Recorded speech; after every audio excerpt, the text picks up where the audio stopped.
చెంతగా చేరితే చెంతగా చేరితే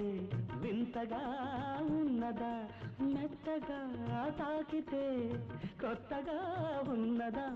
మెత్తగా తాకితే కొత్తగా ఉన్నదా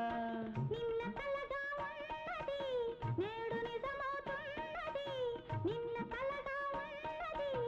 నేడు నిజమవుతున్నది అనుకున్నది అనుభవమైతే అంతకన్నా ఏమున్నది వయసు దారి తీసింది వలపు ఉరకలేసింది మనసు వెంబడించింది నిమిషమాగక మనసే వెంబడించింది నిమిషమాగక